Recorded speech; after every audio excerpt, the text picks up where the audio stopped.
இலக்கை நோக்கி டுவர்ட் த கோல். இந்த நிகழ்ச்சிக்கு உங்களை அன்புடன் வரவேற்கிறோம். Praise the Lord. ஆண்டவராகிய இயேசு கிறிஸ்துவின் இனிய நாமத்தில் உங்கள் எல்லாருக்கும் அன்பின் வாழ்த்துக்கள். 121 சங்கீதம் 2 வசனம். வானத்தையும் பூமியையும் உண்டாக்கின கர்த்தரிடத்திலிருந்து எனக்கு ஒத்தாசை வரும். எவ்வளவு தைரியமா இந்த வார்த்தையை சங்கீதக்காரன் சொல்றாரு பாருங்க.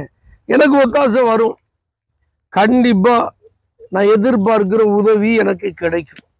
ஏன் அப்படின்னா, என் கண்கள் வானத்தையும் பூமியும் உண்டாக்கின அந்த பரலோகத்தின் தேவனை நோக்கி பார்க்கறதுனால அவரிடத்திலிருந்து எனக்கு ஒத்தாசை வரும்.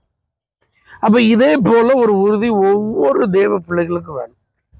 அப்ப நம்ம செய்ய வேண்டிய காரியங்கள் எல்லாம் நம்முடைய கண்கள் கர்த்தருக்கு நேராக ஏறெடுக்கப்படும். தேவைகள் எல்லாருக்கும் இருக்கு, பிரச்சனைகள் எல்லாருக்கும் இருக்கு, ஆசீர்வாதங்கள் எல்லாருக்கும் தேவை.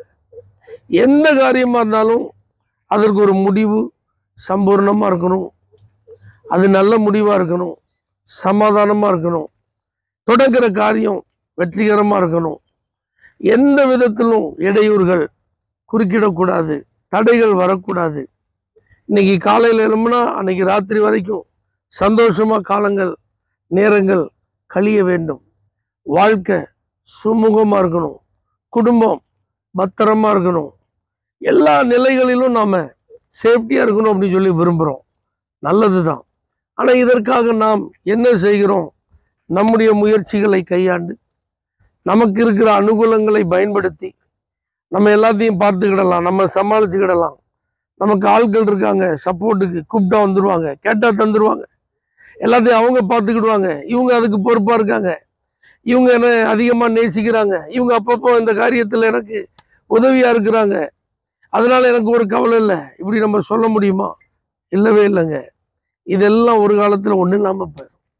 ஒருவேளை அவர்கள் அந்த குறிப்பிட்ட நேரத்தில் நமக்கு அவசியம் தேவை என்று வரும்போது நமக்கு அருகில் இல்லை அப்படிங்கிற ஒரு சூழ்நிலை வர்றதுக்கு வாய்ப்பு இருக்கு. ஆனால் எப்பொழுது நம்மோடு இருந்து நமக்கு உதவி செய்கிற ஒரு தேவன் இருக்கிறார். அப்போ அவரை தான் நம்ம என்ன செய்யணும்? நோக்கி பார்க்கணும்.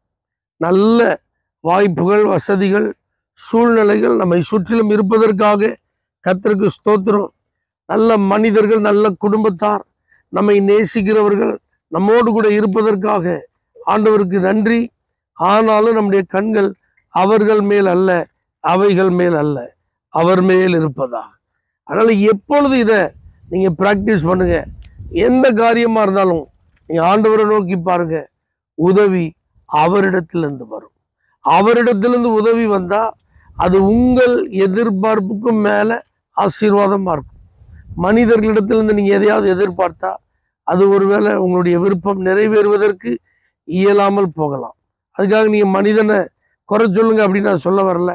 மனிதர்கள் அப்படிதான். ஆனா கர்த்தர் அப்படிப்பட்டவர் அல்ல. அவர் பரிபூர்ணமானவர், அவர் சம்பூர்ணமானவர், அவர் நம்மை திருப்தியாக்குகிறவர், அவர் நம்மை நன்கு அறிந்தவர், நமக்கு அவசியமானது எல்லாவற்றையும் தந்து நம்மை ஆசீர்வதிக்கிறவர். ஆகவே அவரை நோக்கி பார்ப்போம், அவரிடத்திலிருந்து பெற்றுக்கொள்வோம். பரலோக தேவனே, இதை எப்பொழுதுமே எங்களுடைய வாழ்வில் நாங்கள் நடைமுறைப்படுத்த எங்களுக்கு உதவி செய்யும். இயேசுவின் நாமத்தில் பிதாவே, ஆமென். For prayer contact, Pastor J. J. Kumar, El Shaddai Ministries, 9500252586, Surandai.